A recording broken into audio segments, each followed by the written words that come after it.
Aqui nos estúdios está a Natália Fiuza para a gente comentar mais sobre esse título do Atlético. Seguimos também falando dessa noite de futebol com você, Edu Panzi. Falamos um pouquinho sobre o que Flamengo e Atlético apresentaram nesse primeiro desafio. Perguntei para você, Edu. Vou te fazer a mesma pergunta agora, Natália. Quais amostras ficam aí com essa observação importante? Primeiro grande confronto, tanto do Atlético quanto do Flamengo na temporada, nesse nível. É importante destacar que o Flamengo teve clássico com o Fluminense, né? Anteriormente, acabou sendo derrotado, mas eu acho que o Atlético está no nível acima do Fluminense, não é mentira para ninguém. É o grande desafio dessas duas equipes até aqui na temporada. Um grande desafio para o Atlético e para o Flamengo até aqui. Nesse desafio, nesse jogo de 4 gols, como se apresentaram as duas equipes na sua visão, o que entregaram o Atlético e Flamengo? Boa noite, Natália Fiuza. Boa noite, Cirilo. Para você, para o Edu, para todo mundo que está nos acompanhando em mais essa jornada esportiva, uma jornada esportiva muito especial, né? A nossa primeira grande decisão do ano, da temporada. Cirilo, eu acho o seguinte, foi um jogo muito bom, um espetáculo à altura daquilo que nós imaginávamos, à altura daquilo que esses dois times podem entregar pelos elencos qualificados.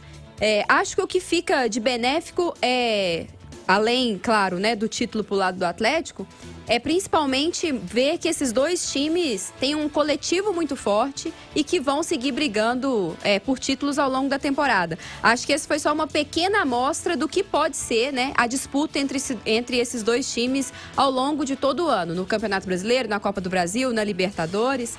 Foi um grande jogo, um jogo muito divertido de acompanhar, um jogo muito movimentado.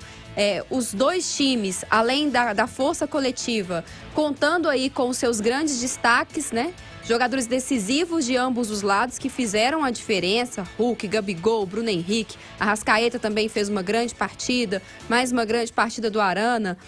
Então, assim, acho que fica de bom, principalmente, perceber que tudo aquilo que a gente vinha projetando, nós não estávamos errados. Realmente são dois times muito bons, muito qualificados, que vão brigar por tudo ao longo da temporada, colocando também nessa briga o Palmeiras, que tem outro grande elenco. Ô Edu, foi um Atlético hoje que não teve Matias Zarate para começar o jogo, optou pelo Savarino. No segundo tempo, alterações do Antônio Mohamed acabaram auxiliando na construção desse resultado, né? O Atlético fez um gol com o Hulk, com jogada do Ademir, com o Vargas. O Ademir entrou no lugar do Savarino e o Vargas entrou no lugar do Keno. Pouco depois saiu o lance do gol. Então, qual a sua análise quanto ao Atlético que começou sem o Zarate, o tamanho da perda dele, e também o Atlético que se desenvolveu, digamos assim, ao longo do jogo com as alterações promovidas aí pelo Antônio Mohamed, Edu? Chancelou mais uma vez o excelente elenco que tem, né? Já tinha com o Cuca. Quantas vezes, Cirilo, a gente não veio para um pós-jogo do Atlético em 2021 falando que o banco de reservas mudou o jogo? O próprio jogo contra o Bahia, em Salvador, Sacha entra, Natan entra, e aí os dois participam das jogadas com o Keno. O Atlético vira aquele jogo e conquista o Campeonato Brasileiro. E N outros exemplos de quando o banco de reservas em 2021 foi acionado pelo Cuca e mudou os jogos. Com o Vargas entrando em diversas vezes, com o Sacha sendo importante, com o Natan, o pescador, sendo importante em vários momentos. Em outros jogos que não foi acionado o banco, mas ele precisou ser acionado por conta de lesões, por conta de suspensões, e os jogadores que entraram deram conta do recado. Quantos jogos o Guga não jogou e não jogou bem? A dupla de zaga foi mudada em 2021 e manteve o mesmo nível. O ataque, idem. O Atlético, ele tem no elenco a sua grande força.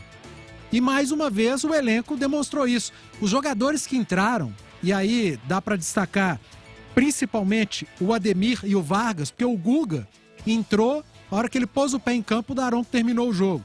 Então o Guga não jogou, ele bateu um pênalti e perdeu, ponto. É daqueles roteiros, né, Edu? O cara entrou pra bater pênalti, vai perder o pênalti. Eu até achei que ele fosse entrar pra bater entre os 5 e não, né? Não foi, no fim das contas, né? Ele abriu os pênaltis alternados. A sexta cobrança. E aí, Ademir e Vargas entraram muito bem. O Ademir jogando na sua pelo lado direito. O Vargas fazendo aquilo que a gente conhece muito bem dele, né? Pega a bola do lado esquerdo e sai em diagonal. Ninguém consegue tomar essa bola dele. e aí passa o ponta pela direita e ele enxerga esse ponta e faz a jogada. E a jogada do gol de empate do Atlético passa pelos pés desses dois jogadores. Ademir pega, traz para a perna boa, para a esquerda, faz o cruzamento. O Vargas, quase na linha de fundo, ajeita para trás e o Hulk faz o que faz de melhor, que é gol. E aí a bola cai no pé de quem sabe do Hulk. Então, mais uma vez, o banco de reservas do Atlético mostrou que é muito qualificado. Mais uma vez, a importância de se ter um grande elenco. E que sacada do Turco, né? O chileno não havia jogado ainda. Não treinou, Vargas com a lesão, não vai para o jogo, desfalque certo. De repente o cara aparece na lista de relacionados. E aí, será que tá indo só para bater pênalti? Será que é só para levantar a taça? De repente o cara entra em campo e ao lado do Ademir mudam o jogo e o Atlético busca o empate. Depois vai lá, bate um pênalti a lá Vargas, né? Aquela porrada longe do alcance do bom goleiro Hulk, que acertou praticamente todas as cobranças, ele acertou o canto. E o Atlético, com muita competência, bateu muito bem a imensa maioria das penalidades. Então, o que fica, Cirilo, é o que a gente viu em 2021.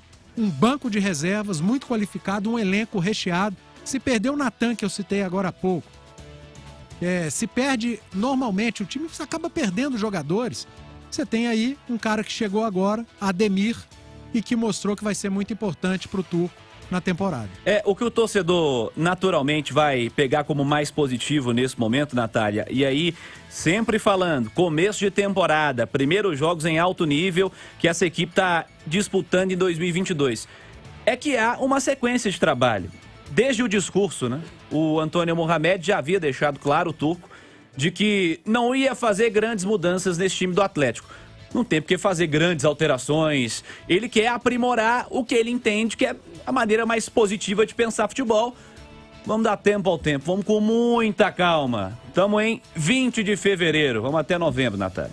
E é muito bom ver que isso não ficou só no discurso dele, né? Que ele realmente disse que não faria mudanças muito grandes ou muito significativas, pelo menos no início do trabalho, e ver na prática que ele realmente não tem feito. Destacar aqui, Cirilo, a atuação do Vargas, porque realmente quando ele entrou, além da surpresa, né, em ver que ele já estava recuperado, a gente sempre torce para que essas recuperações sejam breves, para que os jogadores possam estar disponíveis, mas eu fiquei muito curiosa para ver como que ele ia se comportar.